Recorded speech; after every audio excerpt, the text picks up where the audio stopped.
I'm John Beaudin from the Aircom Radio Network. Today, our special guest lived the high life in the 70s as one of the lead singers of the Colorado band Firefall. Rick Roberts toured the world many times and scored 10 U.S. singles, 5 in the top 40 charts. The fame came at a price, however, with his overindulgence in cocaine and alcohol and even a few visits in jail. He left Firefall in the early 80s, but still loves the music. Now clean and sober, Roberts wants to tell his story. His new book, Lame Brain, goes as low as it does high. He tells it the way it was. Here's part one of our chat with Rick Roberts. Keep in mind you can pick up the book. There'll be links throughout the interview where you can pick up the book, or you can just scroll down to the description of the video and pick it up there. With the book, I found it really funny that you're talking to this doctor and he recognized your name and you had to play, you started singing a tune. Was it You Are the Woman for the doctor? Yeah. That's my best known tune. It's not my favorite tune. It's sort of like my albatross. I had a conversation one time with Howard Kalin from the Turtles, and he mentioned that song. And I said, hey, You're the Woman. And I rolled my eyes just then and said, you don't like that. I said, no, I don't not like it. I hate it. That's what people think of when they think of my songwriting. He said, that's your Happy Together. And I said, what do you mean? He said, just your albatross. You'll have that for the rest of your life. You will never get away from it, because those guys kind of wrote Happy Together as a spoof, Howie is the weather, what kind of rhyme is that? So yeah, that's there. But yeah, I know that's but I'll tell you what, my musical error, my first meeting with him, I scheduled the second one after the thing, and I came back and he said, I Googled you up. And I said, yeah. He said, you are the most famous person I never heard of. And I said, okay, I guess I'll take that. That's an interesting point right there, because I talked to a few people. Only the people that knew music knew exactly who you were, right? It's not like I always found that for me, Firefall, and I like, by the way, Firefall as much as I like the Eagles. And I know that doesn't happen that often because the Eagles are so monstrously big.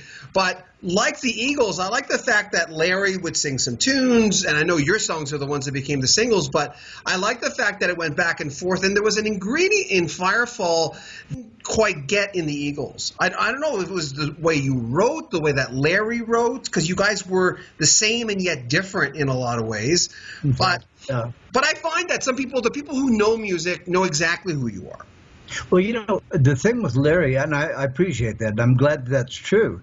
But the thing with Larry was we were sort of different sides of the same coin. Yeah. We both things the way we composed, and I found him driving a cab in Washington D.C. There was an intermediary, a guy who said, "Hey, I know this guy," but he was in fact driving a cab. And the intermediary friend arranged it so that when I needed to go somewhere, when I was playing in D.C. one time, he had Larry's cab come pick me up. So we had to talking, and I said, well, why don't you come over later and play me a few songs? And he did, and I was knocked out. So when I started putting Firefall together a couple years later, or a year later maybe, I told him at the time, I said, I'm thinking of putting together a band. And we interested. He said, well, Larry was the eternal cynic. He said, when you get something going, let me know. So I got something going. I got Jock Bartley first, and then I got Mark Andes. And originally it was Rick Roberts at Firefall. They were going to be a backing group for me for a new solo contract because I had lost my deal with A&M. And when I first got to L.A., and I was auditioning before I ever broke the circle or whatever, they kept telling me, you're really good, but you need a band. So I thought the second time around, I'd just have a band and fool them. So, I called Larry. I said, hey, Larry, put that band together. I'm putting it together. What do you think about coming out? He gave me a tape, and I played that for Jock and Mark. And they said, whoa, this guy's great. It had Cinderella on it and a couple other really wonderful songs. And they said, yeah. So I called him and said, you got me a really good time. I just got convicted of my second felony drug conviction, and I'm going tomorrow for sentencing. So they went in he and his lawyer went in the next day to court. The lawyer waved my albums around and said, this band has offered him employment. And the judge is looking, and the lawyer said, and most of all, sir, it'll be out of the area. The judge said, suspended, And Larry got on a plane and came out, and that was cool. And even I have a new band. now called Rick Roberts and Winter Rose, and I'm striving to have at least another couple of lead singers so that we could switch that around and add more diversity to it. I always loved bands like, of course, the Beatles, and the band where you never do whether you get Ricky Danko or Richard Bang or Levon or Robbie singing, and that kind of lack of focus on just one person is good in more ways than one. It takes some of the pressure off that one person all the time too, because a lot of the material time around is going to be mine, although I am really open to the other guys adding some stuff to it, because that too, that writing style, different styles add to. And look at what the Beatles did, even though Lennon McCartney was Lennon McCartney, you could tell which songs were McCartney and which songs were Lennon. You almost have to do something outrageous, or look at Lady Gaga. I mean, I don't know. I'm sure you being in with the background you have, will probably have seen the YouTube videos of her or wherever they came from, when she was still Stephanie, whatever her last name is, the Greek name, playing the piano, dark hair, just sitting there. The woman was talented, good voice, good songwriter. She had a very, very good chance of making it just right there, right on the natch, so to speak. But then someone got hold of her. I don't think that she did it by herself, with the concept, what if we put you in a meat dress? Wear meats. I mean, the concept of I'll do anything to break through, and it works now, and it's amazing, and I think it's a sad thing. I mean, the seeds were sown long before that, when you had Alice Cooper, and you had Kiss, and you had things like that, where, and with them, the accompanying arrival and growth of pyrotechnics happening in music. I mean, when I started, the whole idea was you went up there and played the best music you could. That was the focus. That was the do-all and end-all of it. Some guys, I mean, Mick Jagger had his boobs and everything, and that was cool. I mean, I loved it. But it was still inherently right there, intertwined with the music. Not now, there's a joke that's been going around for some years now about you can tell the value or the talent of an artist because it's in direct inverse proportion to the number of dancers, and I mean, I do. I saw someone the other week on one of the late night shows, and I cannot remember his name. See, there you go. I'm guilty too. But whoever he was, he went up there on stage and sat down with his guitar and played a song. And I went, wow. He gets 20 points from me just for having the goal to go out there and do it naked, not doing it with. And on the other end of it, I saw a band about a year ago on one of the shows that the guy or the act went up there, and it was a 6-man band. There was like the singer, a guitarist, a bassist, a drummer, and 2 hula hoopers, and an intrinsic part of the band. And I went, yeah, definitely need those guys. They keep everybody in line. So that's what Firefall needed: hula hoopers. That's exactly right, and we didn't have the foresight to do that. And I'll tell you, it's a shame about Firefall. I think that we fell in between the end of just being a sound and the video age, because there's very little video footage of the original Firefall. And that's a shame, because we were really good on stage. We kept getting invitations from all the super megastar acts to go out opening for them, because first of all, they were confident enough of how good they were that they were not threatened by a really good opening act. Well, you guys did Fleetwood Mac, right? You guys went out with Fleetwood Mac. Fleetwood Mac on their Rumors tour. We were out with the Doobie Brothers, where they had Michael McDonald, and were writing on What a Fool Believes and Take It to the Streets and all those songs. I thought, I've always liked the Doobies, but I thought that version was the best. Michael McDonald was tremendous. And he's gone since then, he's gone a little more purely into like R&B soul kind of stuff. And he's still great. He has a signature voice, obviously, that nobody. Well, what a switch that was. When Taking It to the Streets was coming out, I was 15 years old that year. I just did a thing on the top albums of 79, and I went back a little bit and started talking about Living on the Fault Line and Taking It to the Streets, and how that was such an about face. I mean, you might as well get Kanye to join Firefall, for God's sake. That was, but I love them both because for whatever reason, Pat Simmons was still there, and I always I'm a drummer. 2 drummers were there all the time. I'll tell you, those guys were wonderful guys too. Skunk, Baxter. In fact, I have the rare, checkered ability to say that I may be one of the few, if not the only, guy who ever turned him down for a job. When I was at the very end of the Doobie Brothers, I got stuck with one last tour, or a little, basically a season's worth of stuff that had already been contracted. The band broke up, and the promoters would not let us out of the deal. So they asked me. Chris and Al had already gone to Stephen Stills, so I was the only one who was not really already committed to something. I had my solo deal going with 8M, but I hadn't started on that yet, so I was free, more or less. And they asked me to go on and do these last things. And so Skunk, who I did not know from Adam at the time, he called, said, I hear you're looking for a pedal steel player. So I went over to his apartment in Westwood and listened to him play pedal steel. And he was serviceably good. But having worked with Sneaky Pete Kleinow and Al Perkins as the only 2 pedal steel players I'd ever really listened to closely, I had a pretty high bar. And I said, I don't think it'd work out, Jeff. He didn't even tell me he played guitar as his first instrument. So, is this before he was in Steely Dan even? Oh, this is before any of that. Yeah. So he was a guy trying to make it, living in a little 1-bedroom apartment upstairs in Westwood somewhere, and it was pretty interesting. A year or 2 later, I said, Jeff, do you remember? He said, yeah. He did remember. Said, huh? Okay. Yeah. It was Jeff who suggested that Michael replace Tom Johnston.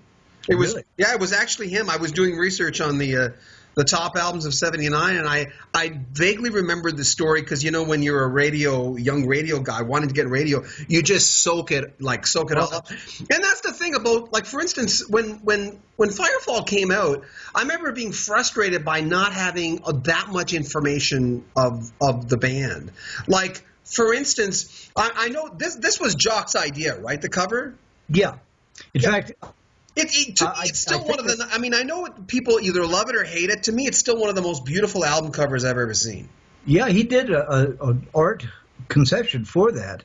Actually, maybe I'm not sure. Now, on the second album, he did the conception of what the album cover should be. The album was originally on Lunacy. Lunacy. It was originally going to be called Tropical Nights. I had a song called Tropical Nights, which we were going to put on. We recorded it. It came out as a bonus later on the CD or something.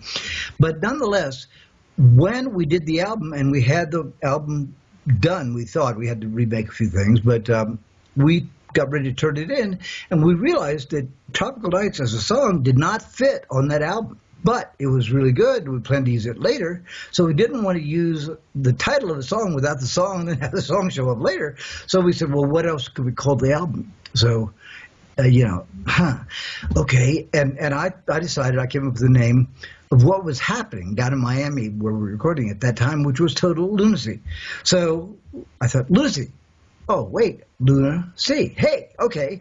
So did that, and to match that whole thing was, I was kind of limited. I kind of got out of phase in my story. Atlantic had already done a rework of the album cover, and the album cover that you see on Lunacy, they had sent to us. So we were kind of locked into something that would fit the same thing, but it couldn't be Tropical Nights. So Big Moon there, Lunacy seemed like a really smart idea.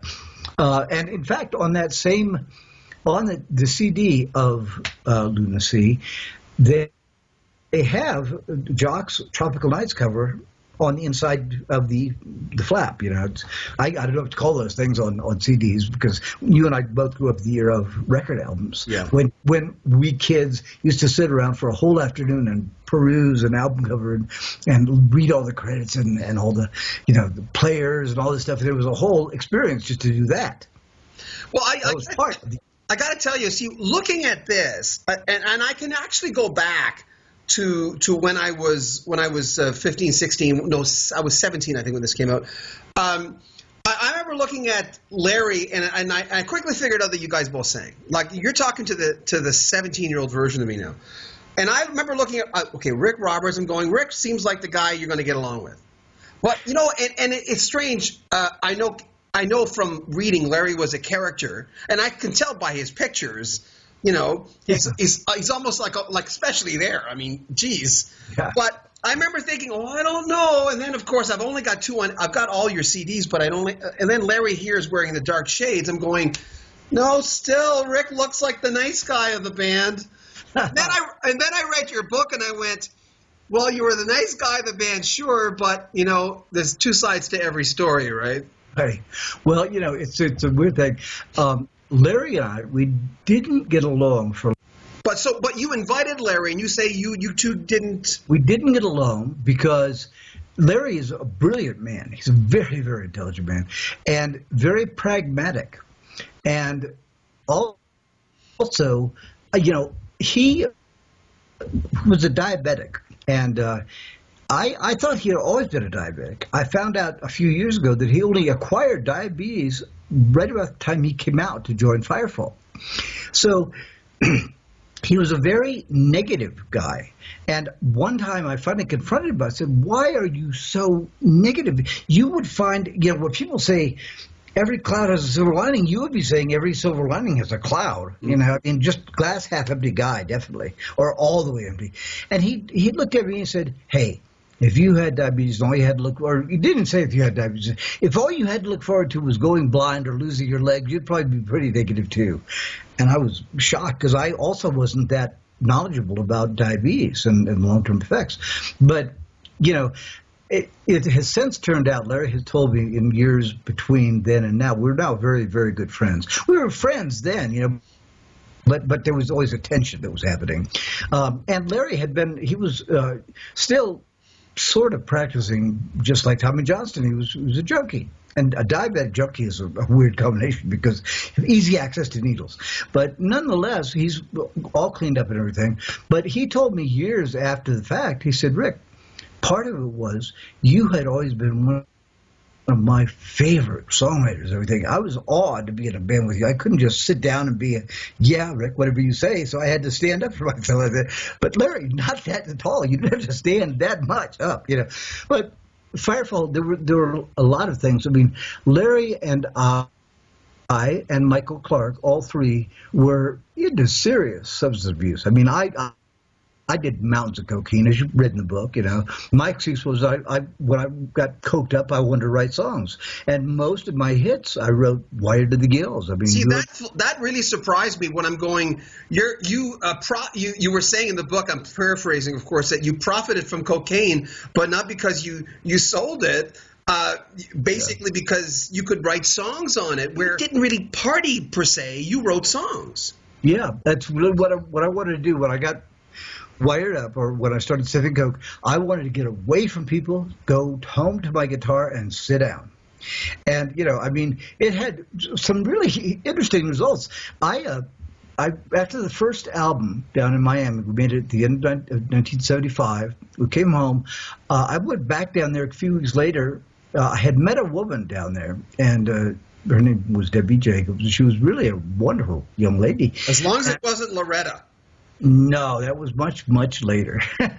But, yes, see, I don't know. I can show you my arm. I don't know if you can see it on there, but I do have that scar on my wrist, which is from where I put my hands up like that. Yeah. Or I would have taken the axe in the head.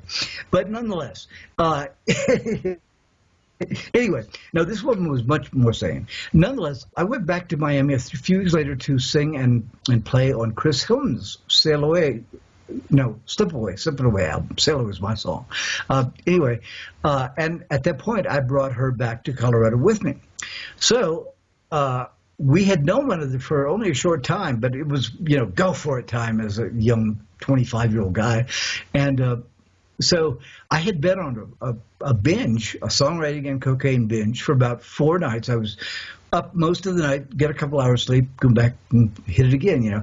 And about the 5th night, it was bedtime, and Debbie was standing at the stairs saying, "Are you going to come up to bed tonight? Or are you going to sit there with your damn cocaine again all night?" And I thought, ooh. And I can't imitate the way she said it, but I knew I was in deep trouble, very deep trouble. So between then and Sunrise, I totally, from the first note all the way through, I wrote "Just Remember I Love You." And when she came, because I knew if she came down, I had some half-baked idea that, hey, I think this is going to be really good. That was not going to cut it.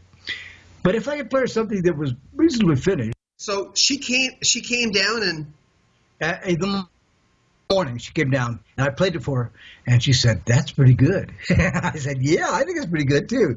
And it worked out real well. Although, here's a great end to that.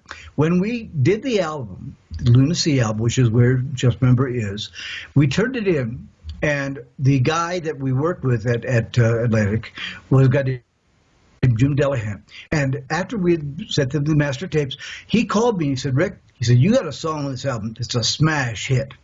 I said, "Really? Which one?" He said, "Just Remember I Love You." I said, "Really? Yeah, I think it's really good." He said, "But they're never going to play it." I said, "What do you mean?" He said, "Nope, they're never going to play it with those lyrics." I said, "What lyrics?" He said, "You know what I mean?" I said, "No, I don't know what you mean." He said, "You come on." I said, "Jim, I don't know what you're talking about." He said, "Okay, I'll tell you." He said, "The first verse where it says, and the lyric is, staring at your ceiling, thinking of your blues."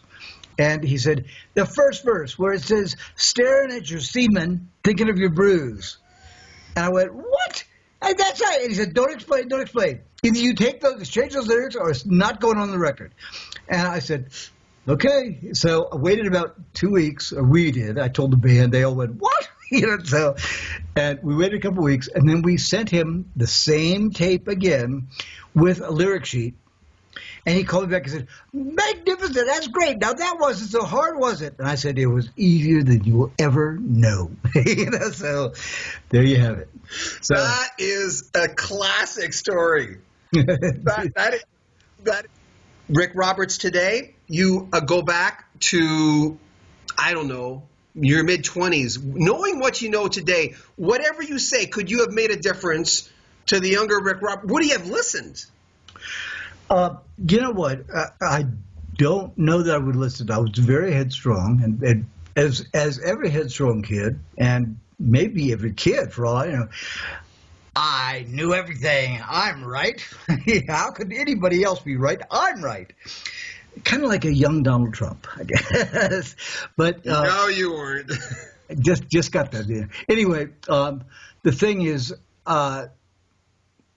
I don't know, like I said, I don't know if I would have listened. I think that most assuredly I could have curtailed my drug use and like that, because, I found out just a couple of years ago, there were some lingering feelings from the original members of Firefall that maybe I was a part of the downfall of the band by that. But, some of those are, I accept some of them as reality and as unbiased, realistic comments, but there were a few others that were, over the years, certain realities had changed in the minds of the people who said them. And the reason I feel confident with that is that I talked with other people who were right there on the scene, and they said, "No, that didn't happen."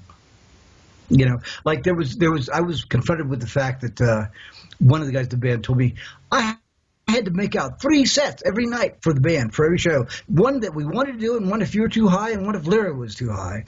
And I talked to the roadie, that now works for U2, but is one of the best in the business. But he was always there and right on top of everything. He said, "What?" He said, "He didn't make up the sets. You made up the sets." I said, "That's what I thought." So, and another guy said, "How exactly did that work? Did he bring